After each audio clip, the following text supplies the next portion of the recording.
Hello everyone, welcome back to the channel. I'm Kris. This is Alexander the Great Part 4. It's been requested by quite a few people. I didn't catch all the names. I apologize. If you do have requests and you've requested something in the past and I haven't done it, would you two stop your fighting? I have two dogs that just argue. They're sisters. If you've requested something in the past and I haven't done it yet, I do apologize. I do have a list, but the list isn't exactly current. A lot of times I'll be at work and I'll see something, I'll give it a thumbs up, I'll look into it, and then I can't find it anymore because of the YouTube analytic thing that I go through. So I don't necessarily get a chance to find those requests anymore. So if you could, I apologize, but if you can, request them again and I will do them as fast as I can. I'm knocking out the Alexander the Great series tonight. I'm still working on Napoleon Marshals.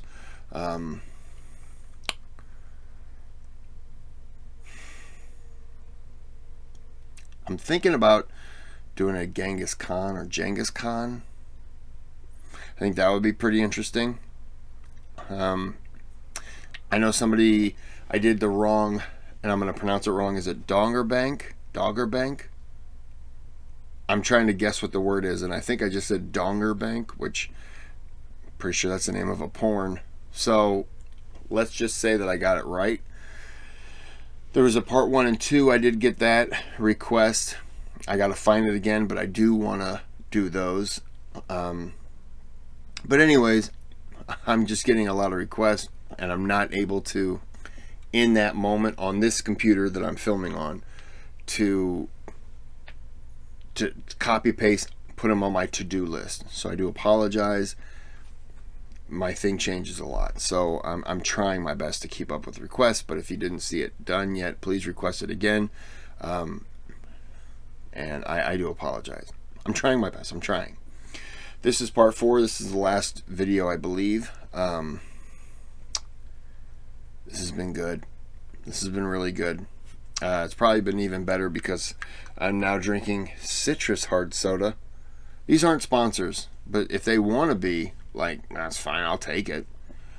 $100,000 per video I think is acceptable. Somebody get on that for me. You can be an agent. I'll give you 1%. A half of a percent. Quarter of a percent. I'm going to start the video because I'm going to keep going down. Video starts now. At the age of just 22, Alexander, ruler of the small Greek kingdom of Macedonia, had led an invasion of the vast Persian Empire. After a string of victories, he smashed Persian military power at the Battle of Gaugamela and took the Persian throne for himself. Now, in 330 BC, Alexander Apologies. On the last video, the guy he was chasing, I forgot the name. They're difficult to remember. That guy was killed by his own people, and he gave him a burial next to his own family and all that stuff. Was it Persepolis that he was buried in? I apologize. I could probably go back and check, but it's just kind of, it's not important. If it's never answered, I'll never, like, that won't be the last thing I ever say, like, no one answered that question, and then I die. Like, it won't happen, but it's just curiosity. I could go back and check, but I won't, because that's what the comment section's for. You to teach me. continued his march east. His goal, to find and kill Bessus, a Persian usurper claiming to be the rightful king, and to subjugate the empire's eastern provinces.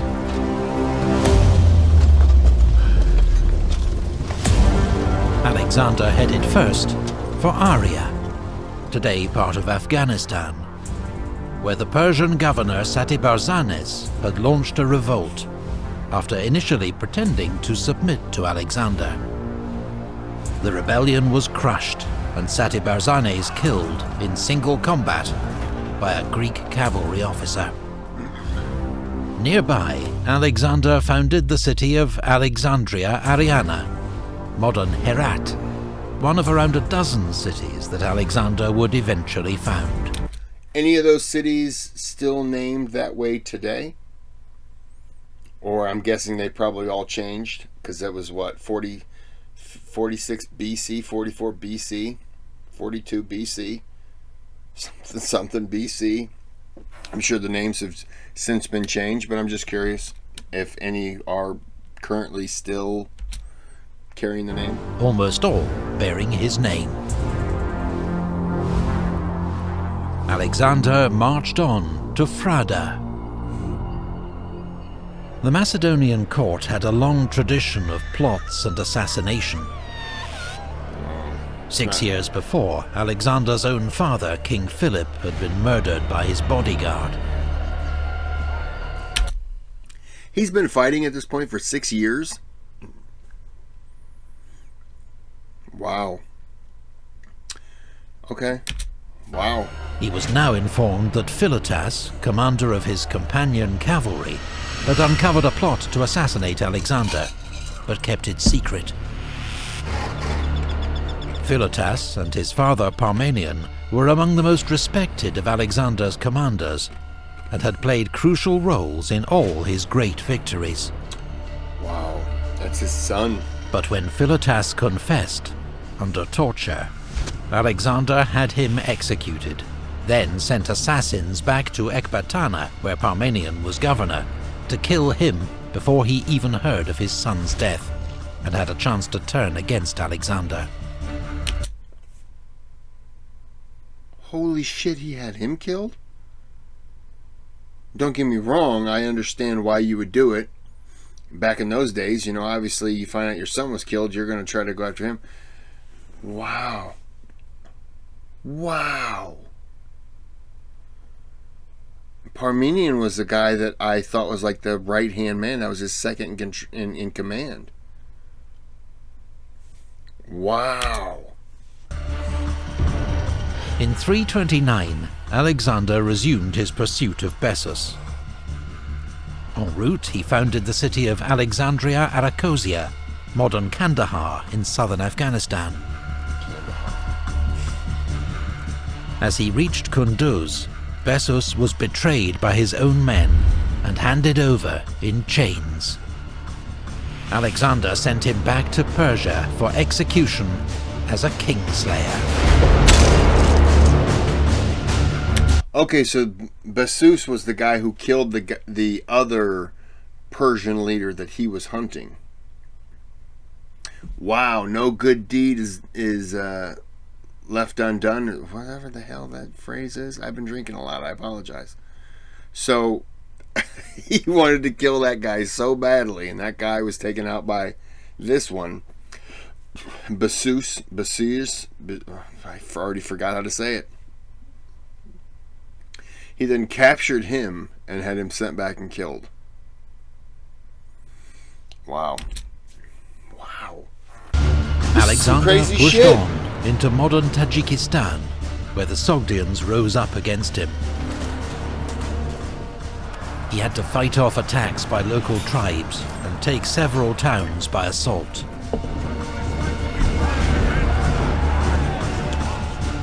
On the banks of the Jaxartes River, he founded the city of Alexandria Escate, meaning Alexandria the furthest, so named because he had, at last, reached the limit of the Persian Empire.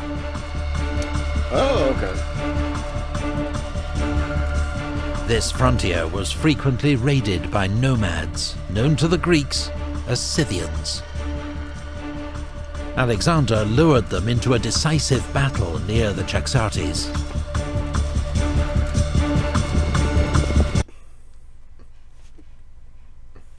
I saw war.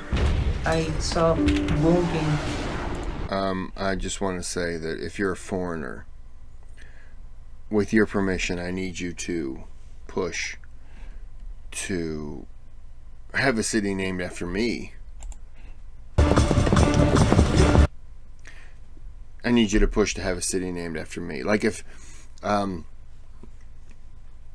there are a few people who are from England. I need you to push to have like maybe London renamed Christopherville. I think that's fine. It's acceptable. You know, if you're French, I think Paris. You know, I think that's an acceptable place. Germany. I mean, my mom was born in Munich, so I would say that's acceptable. Berlin, Christopherland. You know, I think these are appropriate. I need you guys to push your government to rename these cities after me. And a picture of me doing this. People are like, really? That's the douche we're named after? Seriously? And then everybody gets mad at you for doing it. The result was a crushing victory for the Macedonian king that put an end to the raids.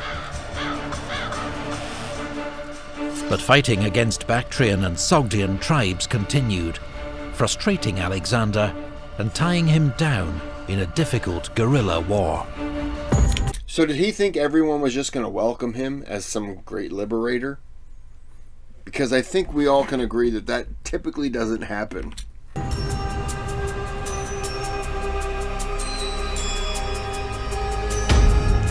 By now, many of the Macedonian troops were unhappy with Alexander.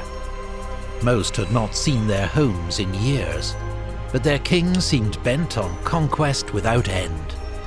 What was worse, he'd begun to adopt the rituals and dress of their defeated Persian enemy, customs they viewed as effeminate and decadent.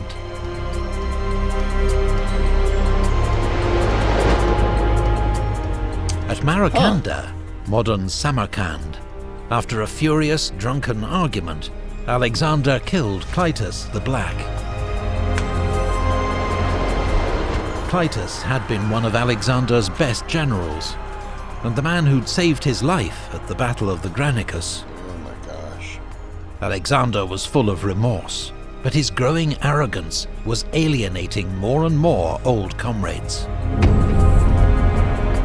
When he tried to make his countrymen perform the traditional Persian ritual of proskynesis, prostrating themselves before the king, he crossed a line. Why was he wanting them to do a Persian thing? That's kind of stupid to me. And why was he dressing like Persian? Yeah, I'm not understanding this change in him. To Greeks, this was blasphemy.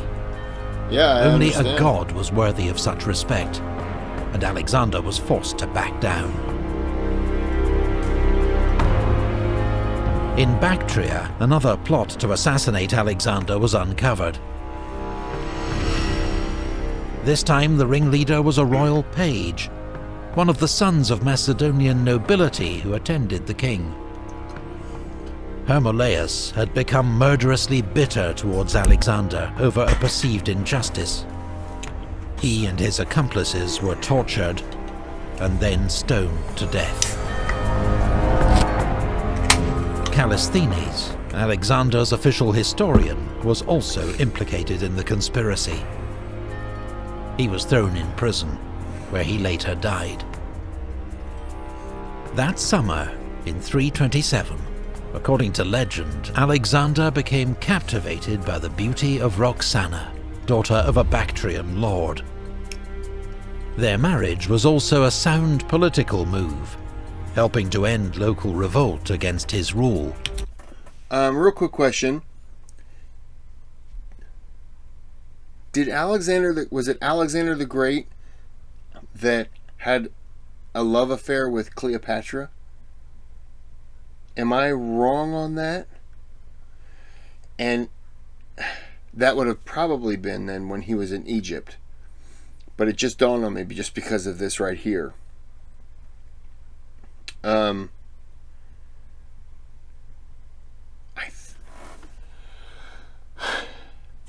Am I wrong on that? And if I'm wrong, who am I thinking of?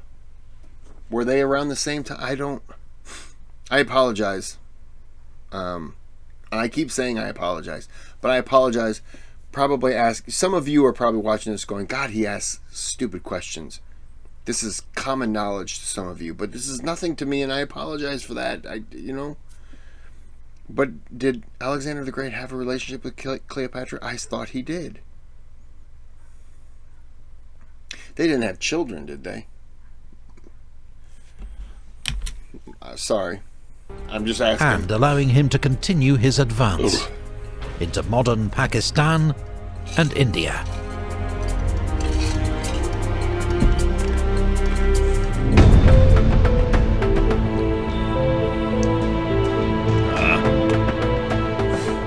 Alexander now We've moved so far away from the Constitution that in many ways we don't even recognize it. I do. It's a piece of paper. Alexander now prepared to subdue the Persian Empire's most eastern provinces, which had yet to recognize his kingship. To do so, he would first have to cross the Hindu Kush mountains and reach the Indus River valley.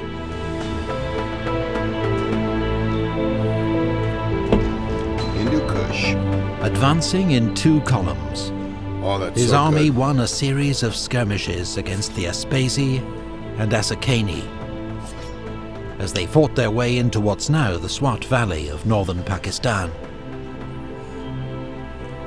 After a fierce siege, Alexander took the Asakanian capital of Masaga. According to legend, it was ruled by a beautiful queen, Cleophas, who bore Alexander a son and was allowed to keep her throne. The ruler of Taxila, near modern Islam. Sorry, I thought he was going to say Cleopatra or Cleophas or whatever. Islamabad had formed an alliance with Alexander. Together, they marched to face Porus, king of Paravas, at the Battle of the Hydaspes. It was Alexander's costliest battle, as Porus's war elephants inflicted terrible casualties amongst the Greeks. But despite Porus's fearless leadership, the battle ended in a decisive victory for Alexander, winning him control of the Punjab.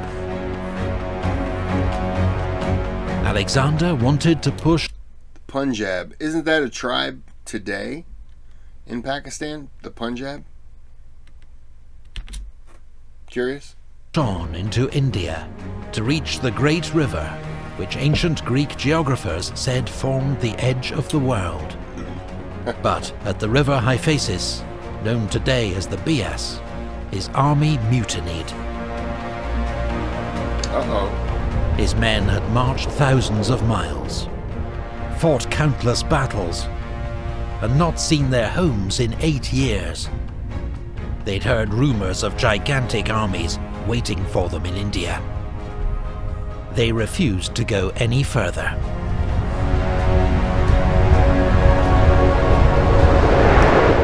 Alexander was furious, but had to turn the army around. He followed the rivers of the Punjab to the sea, a journey that took 10 months.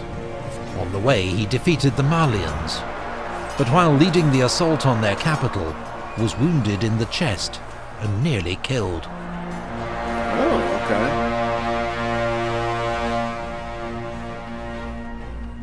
On reaching the coast, part of the army under Nearchus boarded ships and returned to Persia by sea, sailing through the Straits of Hormuz and entering the Persian Gulf. It was one of the great ancient voyages of exploration, as these waters had been previously unknown to Greeks. Okay. Meanwhile, Alexander led the rest of the army back by land through the Gedrosian Desert, today in southern Pakistan. But extreme heat and shortages of food and water led to terrible suffering and many deaths among his army. Not good. On his return to Persia, Alexander executed several of his viceroys and governors, men accused of ruling unjustly and robbing temples and tombs during his long absence in the east. At Susa... Quick question. Some of these, like, okay, the purge of the viceroys. When we look back on it now, you know, the hindsight 2020 kind of thing, was he right in doing that? Does anyone know? Or is it just kind of his own... Was it kind of his own thing where he believed they were doing something wrong, or he... whatever. You know, there are many reasons that he did it. If you know, I'm curious. Sorry, I burped. If you don't know, well, then you don't know. He arranged a magnificent mass marriage of Macedonian officers to 80 Persian noblewomen to strengthen bonds between his two kingdoms. Alexander himself married... That was kind of a common thing, correct? 2 Persian princesses. He also paid all his soldiers' debts and ordered 30,000 youths from across the empire to be trained in the Macedonian art of war. Wow.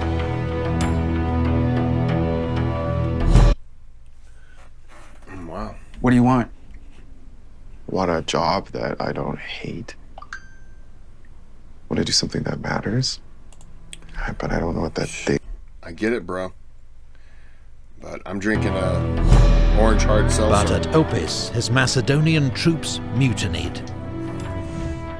They were offended by Alexander's apparent preference for Persian advisors and Persian ways.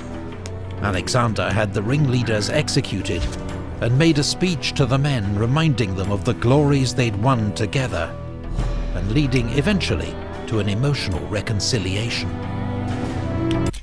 I'm sorry for pausing. I apologize. Please, please, please. Let's say you are in that army. You've been away from your family 6 to 8 years by now. Are you going to be tired of Alexander's garbage? Are you going to say, look, man, I just want to go home? Like, what, in this position, what would you think? Because I'm thinking the same thing they're thinking. Only I don't know if I would be like, hey, guys, let's all get together tonight. Like, I would be the guy who'd be like, oh, okay. But I wouldn't be the one leading the charge, but I would totally be on board with the army. I kind of know what happened to him, but I'm not exactly sure. But I mean, I do know he was killed. But spoiler alert, I apologize. But you know, I understand. At Ecbatana, Alexander's closest and most trusted friend, Hephaestion, died of fever. The king was grief-stricken, went days without eating, and ordered a period of public mourning across the empire.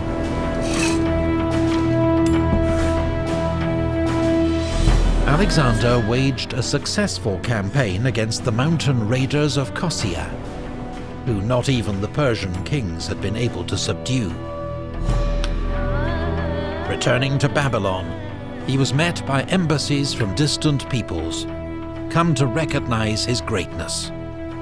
Ethiopians, Libyans, European Scythians, Lucanians, Etruscans, Gauls, and Iberians. Alexander's Bactrian wife, Roxana, was now pregnant.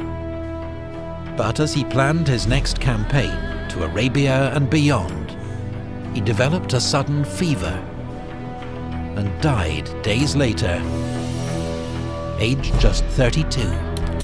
I thought he was assassinated. Maybe I'm thinking, yeah, that was Caesar. Okay, I didn't realize he died that way. Huh. Interesting. The cause of Alexander's death has never been established. It may have been malaria, cholera, typhus, or poison. Nah, I'm going to hold off on that. Apologies.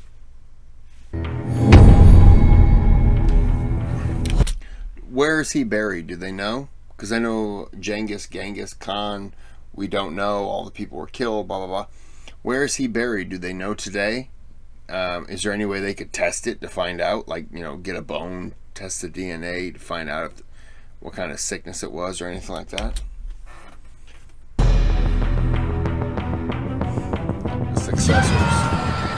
Alexander died undefeated in battle. That's a brutal His reputation as a brilliant, fearless and daring military commander remains undimmed. His decade-long campaign created one of the largest empires ever known, stretching from Greece to Pakistan. But it was vast and unstable, held together only by his own brilliance and name. Alexander left no plans for his succession, and his generals soon began fighting among themselves to carve out their own empires. Oh, wow. In the Wars of the Successors, Alexander's widow Roxana and his young son were murdered. Oh, wow. His own gold sarcophagus, en route to Macedonia for burial, was hijacked and ended up in Alexandria in Egypt. Today, its location remains one of the world's great unsolved mysteries. Ah, damn it! Few men have ever had such an impact on the course of history as Alexander the Great. So it was hijacked to Alexandria in Egypt, but from there it's kind of lost. We don't know where it was, where it goes. You know, that kind of makes sense because I don't know anyone, I've never heard of, yeah, Alexander the Great's burial is blah, blah, blah.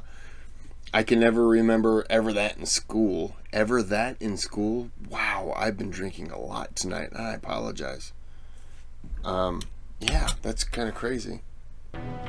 The breathtaking Wow. achievements of his short life ushered in the Hellenistic Age, as Greek ideas spread across the territory of his former empire, fusing with local traditions to trigger new developments in art, science, government and language.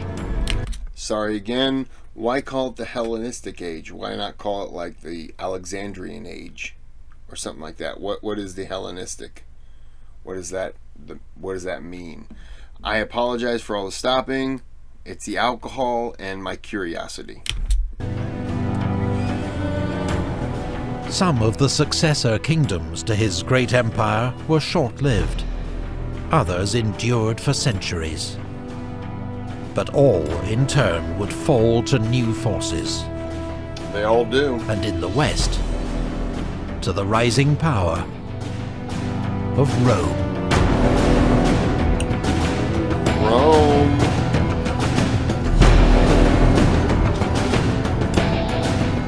Research and artwork for this video comes... Is there a series on Rome? Does anyone know? Because now I want to do a series on Rome. That would be pretty good. Okay. I am going to end this video here.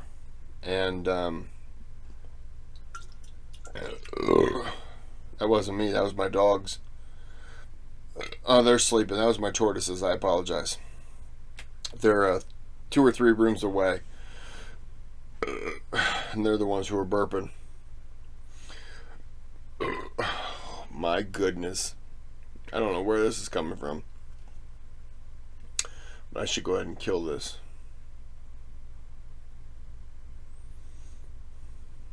It's sugar-free, so it's totally okay.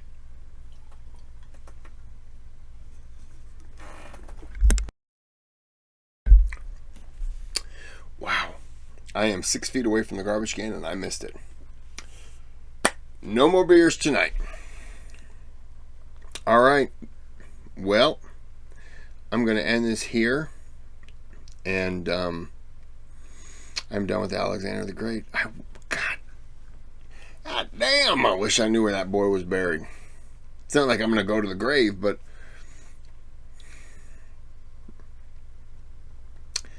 he was last seen in Alexandria in Egypt. got to be somewhere around there. He's buried in the pyramids, in the section they don't want you to know about, because that's where the aliens are. I could be making shit up because I've had a lot to drink. So I'm going to go ahead and end this here. Oh boy. This has been good. I appreciate all the support and all the people who answer my questions and put up with all my garbage. But I don't know, and I'm curious. And I'm talking to you primarily, Panda. That's not your name. It's not primarily Panda. Your name's Panda. I'm talking to you primarily. And everyone else who chimes in, I've said it, and I appreciate it. The fact that you even watch the videos and then you take time, you don't understand how much that means that you take time out of your day. I wouldn't. I don't even like watching. I've never watched one of my videos. That's a lie. I have watched one. That was the 200th video that I just did. Only because I was very insulting. If you haven't seen it, it's not your thing. Just ignore what I just said.